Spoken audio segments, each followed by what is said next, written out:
ಇನ್ನು ಪುನೀತ್ ರಾಜ್ಕುಮಾರ್ ಅವರು ಬಾಲನಟನಾಗಿ ಅಭಿನಯಿಸಿದ ಚಿತ್ರ ಬೆಟ್ಟದ ಹೂ ಎಲ್ಲರಿಗೂ ಕೂಡ ಹಾಟ್ ಫೇವರೇಟ್. ಕಾರಣ ಆ ಚಿತ್ರದಲ್ಲಿ ಅವರ ಅಮೋಘ ನಟನೆ ಹಾಗೂ ಅಲ್ಲಿನ ಪ್ರಕೃತಿ ಹಾಗೂ ಪರಿಸರದ ಪ್ರೀತಿ. ಸೊ ಇಂತಹ ಸಂದರ್ಭದಲ್ಲಿ ಈ ಚಿತ್ರದಲ್ಲಿ ಪುನೀತ್ ರಾಜ್ಕುಮಾರ್ ಅವರು ಹಲವು ಸಂದರ್ಭದಲ್ಲಿ ಅಲ್ಲೊಂದು ಸರ್ಕಾರಿ ಶಾಲೆಯನ್ನು ಅಟೆಂಡ್ ಆಗ್ತಾ ಇರ್ತಾರೆ. ಸೊ ಆ ಸರ್ಕಾರಿ ಶಾಲೆ ಅವನತಿಯ ಅಂಚಿನಲ್ಲಿದೆ. ಪಶ್ಚಿಮ ಘಟ್ಟದ ತಪ್ಪಲಿನ ಭಾರೀ ಮಳೆಗೆ ಶಾಲೆ ಸೋರ್ತಾ ಇದೆ.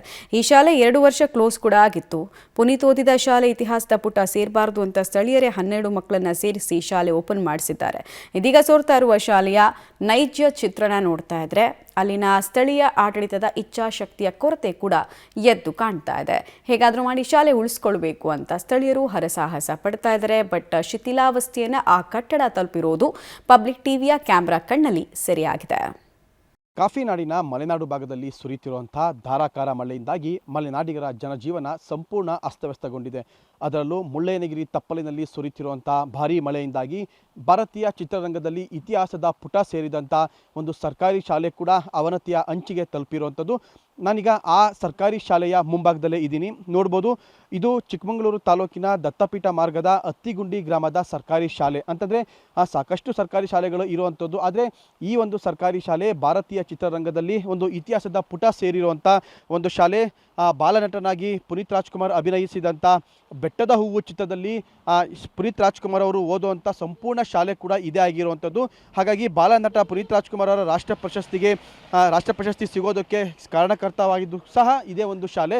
ಈ ಶಾಲೆ ಇವತ್ತು ಕಳೆದ 1.5-2 ತಿಂಗಳಿನಿಂದ ಕರ್ನಾಟಕದ ಅತ್ಯಂತ ಎತ್ತರದ ಪ್ರದೇಶ ಮುಳ್ಳಯ್ಯನಗಿರಿ ತಪ್ಪಲಿನಲ್ಲಿ ಸುರಿತಿರುವಂಥ ಧಾರಾಕಾರ ಮಳೆಯಿಂದಾಗಿ ಶಾಲೆಯ ಎಲ್ಲ ಕೊಠಡಿಗಳು ಕೂಡ ಈಗಾಗಲೇ ಸೋರುವಂಥ ಹಂತ ತಲುಪಿರುವಂಥದ್ದು. ಹಾಗಾಗಿ ಮುಂಜಾಗ್ರತಾ ಕ್ರಮವಾಗಿ ಮಕ್ಕಳು ಪಾಠ ಕೇಳ್ತಿರ್ತಾರೆ ಮತ್ತು ಯಾವುದೇ ರೀತಿಯಂಥ ಅನಾಹುತ ಸಂಭವಿಸಬಾರ್ದು ಅನ್ನೋ ನಿಟ್ಟಿನಲ್ಲಿ ಈಗಾಗಲೇ ಶಾಲೆಯ ಮೇಲ್ಭಾಗಕ್ಕೆ ಸಂಪೂರ್ಣವಾಗಿ ಒಂದು ಟಾರ್ಪಲನ್ನು ಹೊಚ್ಚಿರುವಂಥದ್ದು. ಅಂತಂದರೆ ಈಗಾಗಲೇ ಕಳೆದ 2-3 ವರ್ಷಗಳಿಂದನೂ ಕೂಡ ಮಲೆನಾಡು ಭಾಗದಲ್ಲಿ ಯಥೇಚ್ಛವಾಗಿ ಮಳೆ ಸುರಿತಿರುವಂಥದ್ದು. ಹಾಗಾಗಿ ಪ್ರತಿ ವರ್ಷವೂ ಕೂಡ ಶಾಲೆ ಇದೇ ಹಂತ ತಲುಪುತ್ತೆ ಅನ್ನೋ ನಿಟ್ಟಿನಲ್ಲಿ ಈಗಾಗಲೇ ಸ್ಥಳೀಯರು ಮತ್ತು ಗ್ರಾಮ ಪಂಚಾಯಿತಿ ವತಿಯಿಂದ ಒಂದು ಶಾಲೆಯ ಮೇಲ್ಭಾಗಕ್ಕೆ ಒಳಗಡೆ ಮಳೆ ನೀರು ಬರಬಾರ್ದು ಅನ್ನೋ ನಿಟ್ಟಿನಲ್ಲಿ ಟಾರ್ಪಲ್ ಹಾಕಿರುವಂಥದ್ದು ಒಂದು. ಮತ್ತೊಂದು, ಈ ಶಾಲೆ ಈಗಾಗಲೇ ಸುಮಾರು 2-3 ವರ್ಷಗಳ ಕಾಲ ಬಾಗಿಲು ಕೂಡ ಹಾಕಿತ್ತು. ಯಾಕೆಂದರೆ ಶೂನ್ಯ ದಾಖಲಾತಿ ಇತ್ತು ಅನ್ನೋ ನಿಟ್ಟಿನಲ್ಲಿ ಶಾಲೆ ಸಂಪೂರ್ಣವಾಗಿ ಬಾಗಿಲು ಹಾಕಿತ್ತು. ಆದರೆ ಬೆಟ್ಟದ ಹೂವು ಚಿತ್ರೀಕರಣವಾದಂಥ ಸ್ಥಳ ಪುನೀತ್ ರಾಜ್ಕುಮಾರ್ ಅವರು ಓದಿರುವಂಥ ಒಂದು ಶಾಲೆ. ಹಾಗಾಗಿ ಈ ಶಾಲೆಯನ್ನು ಉಳಿಸಬೇಕು ಅನ್ನೋ ನಿಟ್ಟಿನಲ್ಲಿ ಸ್ಥಳೀಯರು ಬೇರೆ ಬೇರೆ ಕಡೆ ಇದ್ದಂಥ ಮಕ್ಕಳನ್ನು ಕರ್ಕೊಂಡು ಬಂದು ಈ ಒಂದು ಶಾಲೆಗೆ ಸೇರಿಸಿ ಇವತ್ತು ಶಾಲೆಗೆ ಮರುಜೀವ ನೀಡಿರುವಂಥದ್ದು. ಹಾಗಾಗಿ ಈ ಶಾಲೆಯಲ್ಲಿ ಇವತ್ತು 12ಕ್ಕೂ ಹೆಚ್ಚು, ಅಂದರೆ 1ನೇ ತರಗತಿಯಿಂದ 5ನೇ ತರಗತಿವರೆಗೆ 12ಕ್ಕೂ ಹೆಚ್ಚು ಮಕ್ಕಳು ಇಲ್ಲಿ ವಿದ್ಯಾಭ್ಯಾಸ ಮಾಡ್ತಿರುವಂಥದ್ದು. ಆದರೆ ಕಳೆದ 1.5-2 ತಿಂಗಳಿಂದ ಸುರಿತಿರುವಂಥ ಧಾರಾಕಾರ ಮಳೆಯಿಂದಾಗಿ ಈಗಾಗಲೇ ಶಾಲೆ ಸಂಪೂರ್ಣವಾಗಿ ಸೋರುವ ಹಂತಕ್ಕೆ ತಲುಪಿರುವಂಥದ್ದು. ಹಾಗಾಗಿ ಈಗಾಗಲೇ ಆ ಸ್ಥಳೀಯರು ಕೂಡ ಸರ್ಕಾರಕ್ಕೆ ಮನವಿ ಮಾಡ್ತಿರುವಂಥದ್ದು, ಶಾಲೆಯನ್ನು ನಮಗೆ ಉಳಿಸ್ಕೊಡ್ಬೇಕು ಅಂತ. ಯಾಕೆಂತಂದರೆ ಈ ಶಾಲೆ ಭಾರತೀಯ ಚಿತ್ರರಂಗದಲ್ಲಿ ಒಂದು ಇತಿಹಾಸದ ಪುಟ ಸೇರಿರುವಂಥದ್ದು. ಪುನೀತ್ ರಾಜ್ಕುಮಾರ್ ಅವರಿಗೆ ರಾಷ್ಟ್ರ ಪ್ರಶಸ್ತಿ ಸಿಗೋದಕ್ಕೂ ಕೂಡ ಈ ಶಾಲೆ ಕಾರಣ ಆಗಿರುವಂಥದ್ದು. ಯಾಕೆಂದರೆ ಆ ಚಿತ್ರದಲ್ಲಿ ಈ ಒಂದು ಶಾಲೆಯ ಸಾಕಷ್ಟು ಒಂದು ಸನ್ನಿವೇಶಗಳು ಕೂಡ ಇರುವಂಥದ್ದು.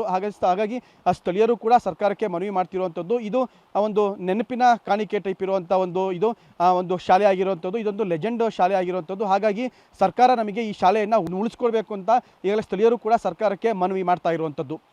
ಕ್ಯಾಮರಾಮನ್ ಪುನೀತ್ ಜೊತೆ ನಾರಾಯಣಗೌಡ, ಪಬ್ಲಿಕ್ ಟಿವಿ, ಚಿಕ್ಕಮಗಳೂರು.